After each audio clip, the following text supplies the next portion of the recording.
Hi, and welcome to Pioneer Library Systems Digital Programming. We here at Pioneer are dedicated to serving our communities in any way possible during these weird and strange times. And one of the ways we are doing so is through our digital services. Now, these services include things like downloadable books and audiobooks, streaming movies, TV shows, and music, all available through services like Overdrive and Libby, Hoopla, and Canopy. Today, we're coming to you from the Noble Public Library here in lockdown Noble, Oklahoma. My name is David, and I'm standing in front of the graphic novels. Why? Because today, we're talking about comic books. This comic talk today is about Superman Secret Origin by Geoff Johns and Gary Franks. This is available right now for you to download through both Hoopla and Overdrive. So what is Superman Secret Origin?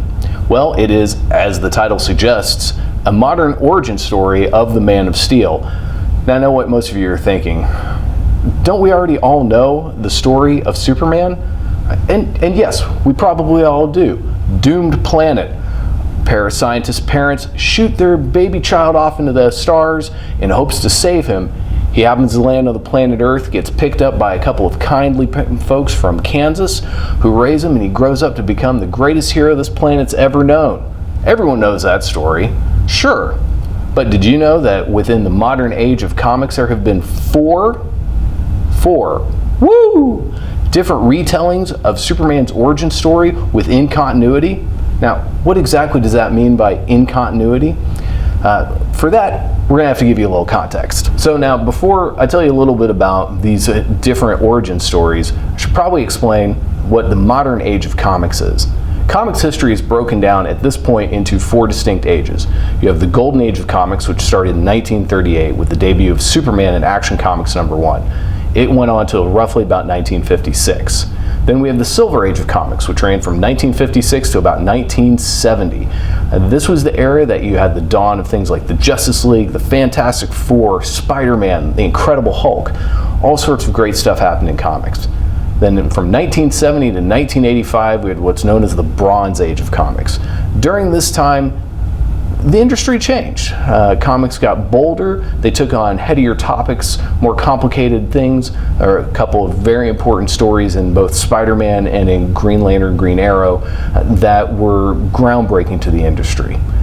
And then we have what you can arguably call the modern age of comics, which started in 1985. Now I say arguably because that's been over 35 years ago now.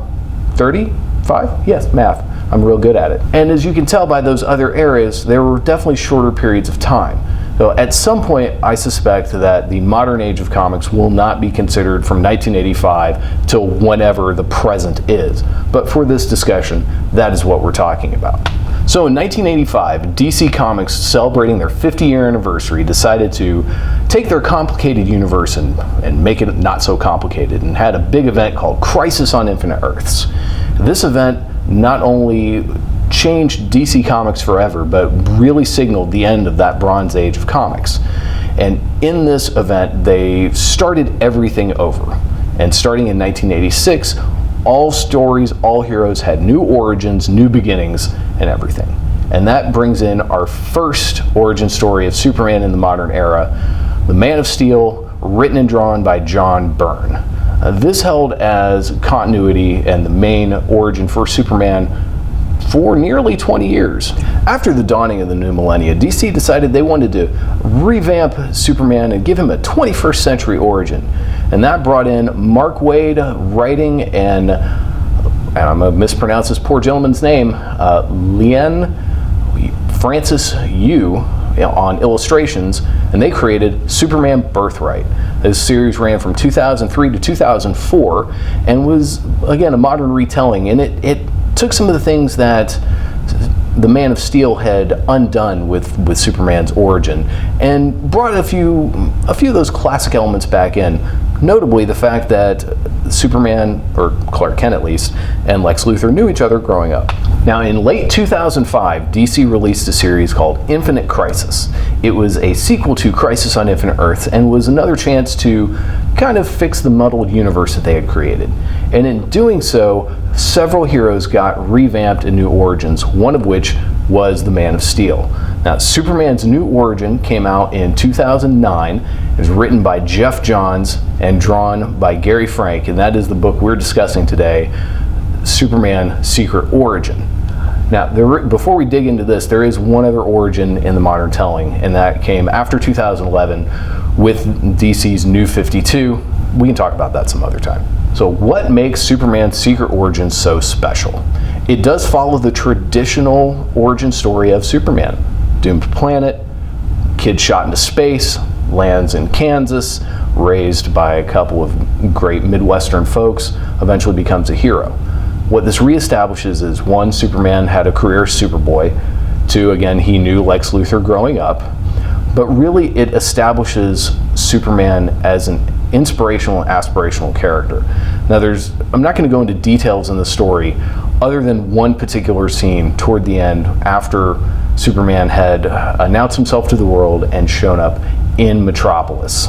So just to set the stage for this scene, Lex Luthor has, being his maniacal self, has set up a system where every day he comes out to crowds of throngs of people surrounding LexCorp and offers them the chance to have their wildest dreams come true. It'll put every resource possible, making their lives better. Of course, it's Lex Luthor, so we know it's a sham. Eventually, there is a battle ensues. Superman is fighting a villain. There is a crowd of people. The military is involved.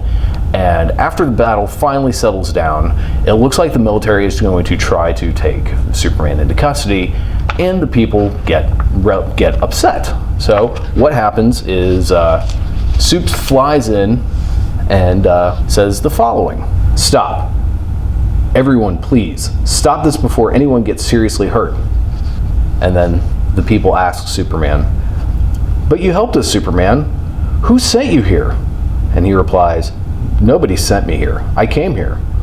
"Why? Tell us, Superman, what do you want from us?" And here's the important part. "I want you to stop looking for a great savior. Lex Luthor isn't it. I'm not it. You are. All of you.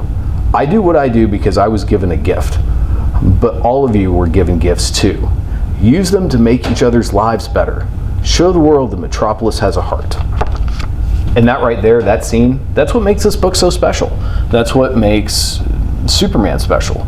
The times that this character is done right is when he is inspirational, when he's aspirational, when he's the kind of character that makes you just want to be a better person just by being around him. And that, I think, is what happens here in Superman Secret Origin. So this available right now on Hoopla, Overdrive, and Libby. And in fact, the other books I talked about earlier, The Man of Steel by John Byrne and Superman Birthright by Mark Waid, those are also available on Hoopla right now. No waiting. You can go read them, check them out, enjoy them. And that is it for this book talk. Now, for more information about all the services that we provide, please make sure to head over to pioneerlibrarysystem.org. And don't forget to follow Pioneer Library System on all the great social medias. You can find us on Facebook, Twitter, Instagram, and YouTube. And until next time, thank you very much. Everyone stay safe. Be careful out there.